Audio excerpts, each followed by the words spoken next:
Okay, well, we'd better say the three homages and settle down now. So, homage to the Buddha, homage to the Dharma, homage to the Sangha.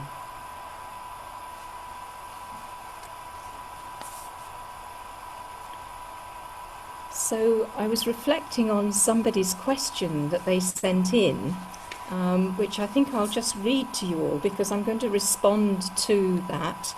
I can just find it here. So the person was asking and saying, surely the point is not simply to replace one story with another story. We were talking on and off over the last little while about this idea of stories and how we all often live quite a lot of our life in quite a continuing sense of story. And so the person was asking, the point is surely not to simply replace one story with another, although we are innate storytellers. Looking at the nature of what we can know, experience and perceive, and whether it is always going to be another story. Looking at the nature of what we know, perceive and experience, is it always going to be another story? Perhaps that story is what realization turns into when we grasp it. Perhaps a story is what realization turns into when we grasp it, pin it down, explain it. And then the person goes on to say that it seems like the Diamond Sutra and other sutras, probably the whole of the Dharma, are pointing and guiding us towards the deeper storyless reality, whilst embracing stories within emptiness. So that's quite a question, really, and I wanted to sort of, in a very brief way, address it from one way of coming at it, which is, if you like, to question or look at the question of our daily life and sort of question into the question of the story of stories.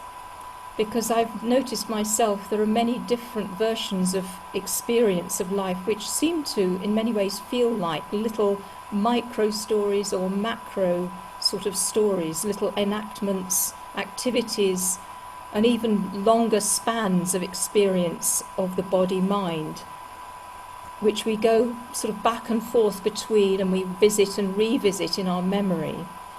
And so I'm going to throw in a few things just to sort of have us let that be in the melting pot. And one of the things that Dogen says is, because movement is moving, you are you.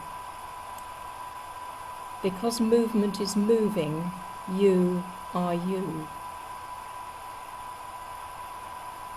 So one of the things I think I found when I was, and have continued to sort of look at, is I know earlier in training I had this notion that the refuge was somehow permanent and sort of peaceful, basically.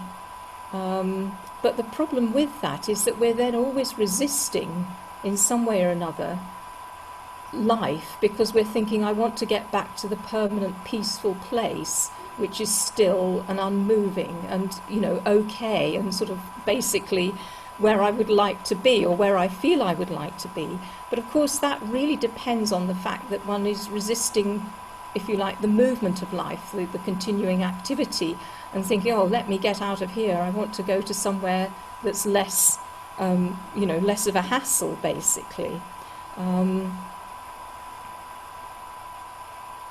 So I think this sense of life being fleeting and ungraspable is the thing that none of us can grasp onto. I mean, it's an obvious thing to say. And one of the things I think I feel grateful to have been introduced to some of Dogen's way of looking at things, and other poets as well, is that we can see how we can actually help ourselves to, as it were, dance this life through the stories that can undo other stories. And so much of the time I've noticed for myself, especially perhaps at this time, and for all of you too, that what we're dealing with here is a very new story, in quotes, if you like, and also perhaps some of what we would normally deflect off into in terms of the variety of our lives is no longer there. We're much more left in a smaller sort of space with things that seem to repeat themselves in our experience of who we are, perhaps more significantly than we would normally be aware of. So what I'd like to show you is how Hui Neng addressed this question with somebody when he was talking to them, and it was a monk who came along, and what Hui Neng did was he didn't hold on to all the sort of received scriptural teachings. He actually helped this person by simply, as it were, in my words, jumped off the cliff. How do you help yourself or somebody else? It's not usually by finding what is the correct teaching, as in, oh yes, the Buddha taught that this and this is the case, although that can be helpful. When it comes down to the wire, each of us are, in a way, needing to, well, maybe we don't need to, but we may feel at any given moment that we need to free ourselves from some form of bondage or some sense of confusion or difficulty. And so this sort of vital thing of how, in a way, we can be our own Hui Neng, if you like, was in response to the monk's stance or question. And the question the monk was asking, which is another little story really, was about the question of eternal and not eternal. So what I'm going to read is a little bit about that and see how you take this.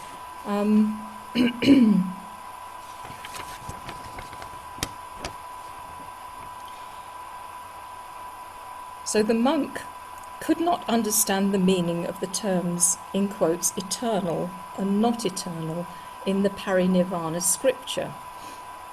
In other words, that little piece of Buddhist story.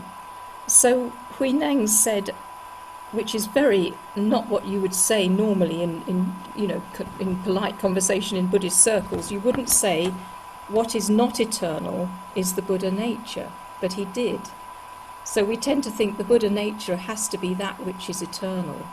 And you can then transplant this little thing into any particular thing of your own, where you take a particular stand or take a particular view of something, and then that becomes what you believe is how things are. So in this case, using this one as the way into this, he's saying what is not eternal is the Buddha nature. And what is eternal is the discriminating mind, together with all meritorious and demeritorious dharmas. And then the monk pipes up, well, your explanation contradicts the sutra. And then he goes on to say, Hui Neng goes on to say, I dare not, since I inherit the seal of Lord Buddha. If Buddha nature is eternal, it would be of no use to talk about meritorious and demeritorious dharmas. And what he's pointing to in that way is that if we get stuck with the idea that something absolutely exists, then actually it's got a fixed existence, which means everything else has got to be fixed and existent. And so if you think of something as eternal, then something eternal cannot change. And so he's pointing in that direction. And until the end of a kalpa, no one would arouse bodhicitta. In other words, no one would arouse the will to truth, the mind that wants to find the deeper truth, through often the experience of impermanence. That's how we find it. Therefore, when I say not eternal, in quotes, it is exactly what Lord Buddha meant for, in quotes, eternal. Again, if all dharmas are not eternal, then everything or object would have a nature of its own. It would have its self-existence or essence. In that case, it would mean that the essence of mind, which is truly eternal, does not pervade everywhere. Therefore, when I say eternal, it is exactly what Buddha meant by not eternal. In following slavishly the wording of the sutra, you have ignored the spirit of the text. So it's really valuable that he said that, and all of a sudden the monk woke to full enlightenment.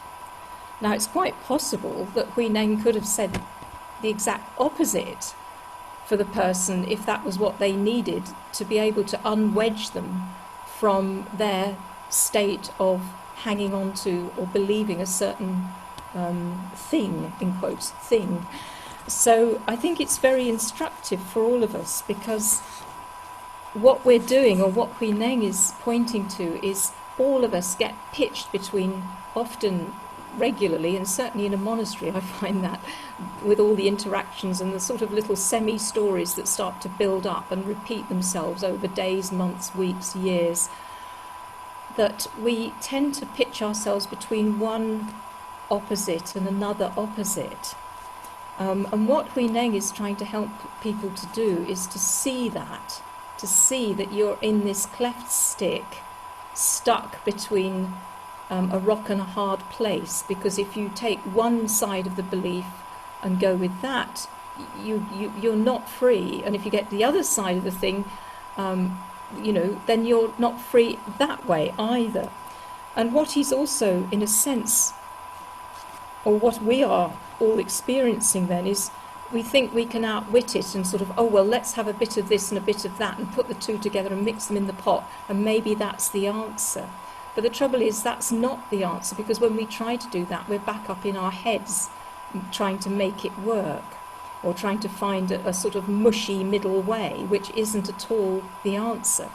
So when we find ourselves in opposites, the great thing to do is to be disarmed, to lose the war of the opposites, to actually be, to just be allowing yourself to be taken down and let it be what it is. If we try to then train hard or do something to get to a resolution, most likely that will be a sort of a self-willing attempt to get it to work, which is all good, and we all do that at times in training, and we can't not do that, because that will probably be what comes to hand to sort of, try to sort of find our way through the middle of this rock and this hard place. But I think, as we've had for many years, Reverend Master Daishin's teaching, that we essentially are coming into a place where we're not resisting the way this is, or seems to be, in whatever form that takes. So in the end, we can't grasp at anything, and yet our calculating mind continues to want to set up its knowledge, to know something, to have some basis which we can then sit ourselves in and then go forward from there, or at least maybe you don't, but I certainly find that's something that comes along. So really what our gatherings together like this can be is our own way of doing what Hui Neng did, as I sense it: jump off the cliff, open up the apparent thought forms that make us feel that this is how it is, by at least letting ourselves go to the places that we wouldn't even know we had the belief until we began to see into what's going on there and behind some of what we do and how we do it. And I think in that sense, when we do that, we are, as it were, we wouldn't claim this, but I get the feeling that that is how we save sentient beings. Because once somebody is willing to go in that direction, the ripples or the resonance of that can be allowed to resonate out. So this sense that everything is impermanent, this life is impermanence itself, and is living itself, expressing itself, giving up itself into death moment by moment, and we are that. That is not something that we can formulate and hold on to. but yet something knows in this dance of being this, that we gain nothing and we lose nothing. And then, in a way, in that place, the story of Buddha nature is permanent, or Buddha nature is not permanent, is neither here nor there. Because the dance, in a sense, is its own dance. And in that sense, the Dharma uses human life to dance its dance as human life. Impermanence uses human life to be itself. So, in that sense, what more can you say? I mean, it's quite almost like he has a sense of humour, I felt, when he said this to the monk, because he says this thing about the permanent bit, that the discriminating mind, together with, the discriminating mind is permanent. And, you couldn't help giggling at that, because you think, oh, yes, I sure do know that. You're constantly being dragged around by all these thoughts that are grouching about this or feeling that or oohing and ahhing about one thing or another. And I think, in a way, he did have a certain tongue-in-cheek, possibly, when he was, saying that.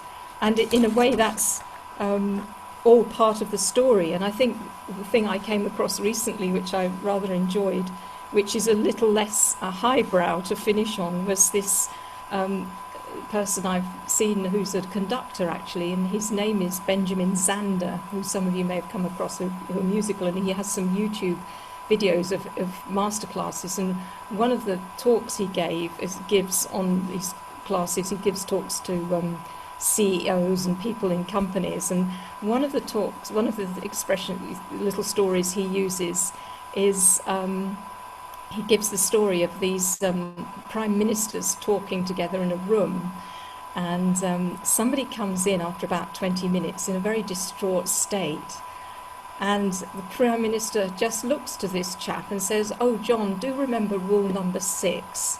And John goes completely calm and quiet and bows and leaves the room, and the other prime minister sort of looks a bit surprised, and they carry on talking. Another 20 minutes goes by, and another person comes in a total state, this woman with mascara running down her face and absolutely distraught. And he again says, "Oh, do remember rule number 6. And again, a complete transformation, and she just quietly bows out and disappears. And the third time it happens, the Prime Minister, after the third person leaves the room, says, "Now do tell me, what is this about? What is rule number 6? And he says, "Oh, it's don't take yourself so goddamn seriously." And then he says, "Well, what are the other rules?" And he says, "There aren't any." Now, in a way, you could say that's a very silly story, but I think it touches something in us, because it's like this life that is Buddha nature, or whatever you like to call it, it just is itself, it being itself. What can you say? It is itself, and I think that the vitality of our existence is that it does backflips, somersaults, turns itself on its head, and is able to dance and play with the very things that would seem to be, in some ways, from a personal point of view, profoundly disquieting, if not seriously suffering. And it's not that we want to then say, "Oh, well, we can just do a backflip whenever we encounter people suffering." We still take that seriously, and it is, all of us have areas that are deeply difficult at times. But I think also, remember Hui Neng, because he was prepared to help somebody, and it took him having to go outside the box to do that. And what he's really, to round up, saying is, look at where we put those two opposing opposites, and then try to struggle between them. And okay, we can't of our own will jump out of that, but by grasping or going into the grasping of possessing opposites, or being aligned with one opposite or another, we can then find, if you like, through the suffering of the story, we get out of the story, But then we don't actually find that there is a place, as in my experience, that then is some blissful beyond the story experience. In fact, life becomes more and more the ground of continually going through the being of humanness, which is going to be stories, is going to be a dance in that direction 1 minute, and the next minute, minute direction is different, and so it goes on. But if I hold on to my notion of my life as a life, and it was like this last week, and now it's like this, and that was better, and this is worse, this is the Huineng's continuous, eternal, discriminating mind, which we all feel, we all know and get upset by. So I think we do have, I would say, like Reverend Master Ju used to say, from my experience, it's the whole truth and anything else that works. So, to some degree, if I just think to myself sometimes, rule number 6, it can just, oh yeah, I know, and this is it, I recognise then the story. I'm in some story about how serious this is, that this person didn't treat me with due respect or whatever it was. And we all live those micro stories, I'm sure, in a family or anywhere, time and time again. Do we need to get past them? Well, I don't know, but I know where I am. I'm in them a lot of the time. And I think in that sense, whilst we're not saying it's complete enlightenment to just remind ourselves of rule number 6, nevertheless, it is the apaya, which is the skillful means. And so for all of us, it's like the devotion with which we keep continuing to look into the skillful means of this moment, which are right there for us. So if we look for it, the skillful means of lockdown are an amazing possibility, as non-lockdown is as well. So I will stop there, because it would be really nice if one or two of you wanted to come in on anything.